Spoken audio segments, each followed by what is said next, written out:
Doctor Saurabh Agarwal, PhD इन वास्तुशास्त्र, भूमि ऊर्जा एवं वास्तु विशेषज्ञ, जो आपको वास्तु के हर पैमाने पर देते हैं एक सटीक राय, जैसे रेसिडेंशियल वास्तु कंसल्टेशन, कमर्शियल और industrial vastu planning, plot selection and layout guidance, energy balancing and remedies, puja ghar and main entrance vastu. अधिक जानकारी के लिए कॉल करें इस नंबर पर। Office address Shri Ghanshyam Agrawal, Bata showroom, Hanuman Chowk, Balaghat.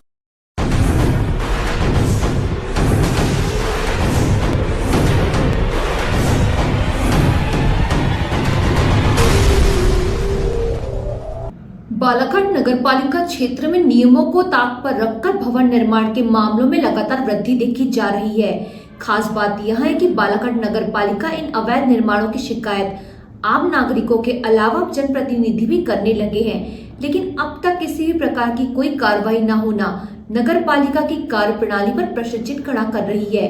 ऐसा ही कुछ मामला मंगलवार को जन सुनवाई में उस समय देखने को मिला जब बालाघाट नगरपालिका परिषद में सांसद प्रतिनिधि के तौर पर नियुक्त किए गए सुशील वर्मा ने अपने वार्ड में हो रहे निर्माण कार्य को लेकर सवाल खड़े किए।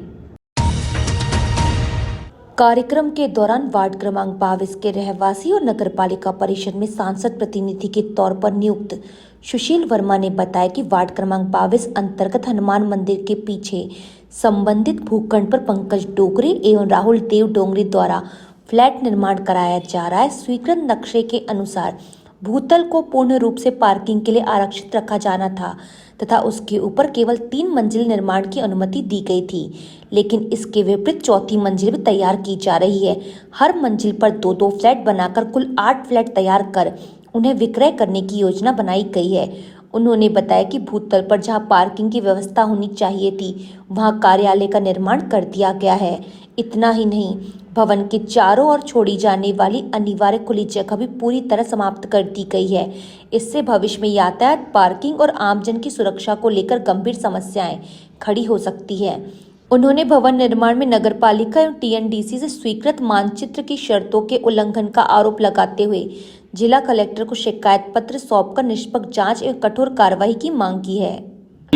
स्टोरी बिल्डिंग बन रही है मिस्टर डोंगरे की, उसमें उनको जो अनुमति प्राप्त है उसके हिसाब से नहीं बन रही है। नीचे पार्किंग नहीं छोड़ी गई है और चौथी मंजिला बिना अनुमति के बन रही है। उस संबंध में हम जन सुनवाई में आ जाए थे। हमें न्याय चाहिए, हमें पार्किंग चाहिए और जो अवैध निर्माण हो रहा है उस पर रोक लगनी चाहिए। किस प्रकार की समस्याएं हैं? अगर वो बन जाती है और उसमें 8 फ्लैट रहेंगे तो कम से कम 8 कार आएंगे और कम से कम 16 बाइक्स आएंगे। उनके रखने की व्यवस्था नहीं, वो सीधे सड़क पर रहेंगे और सड़क पर आवागमन बाधित होगा, पूरे मोहल्ले का जीना दुर्भर हो जाएगा। और ऐसी स्थिति में फ्यूचर में कभी आग लग जाती मानिए उस बिल्डिंग में, तो वहाँ फायर भी नहीं पहुँच पाएगा क्योंकि उन्होंने ऐसी व्यवस्था कहीं नहीं रखी है।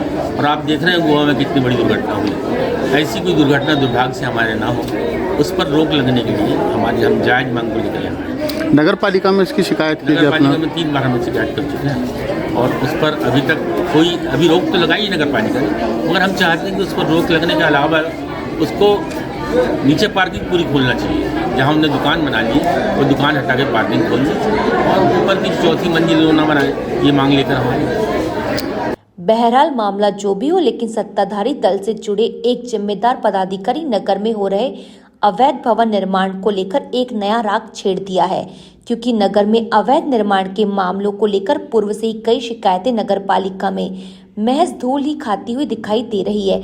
ऐसे में अब देखना होगा कि उक्त मामले को किस तरह नगर पालिका संज्ञान में लेती है।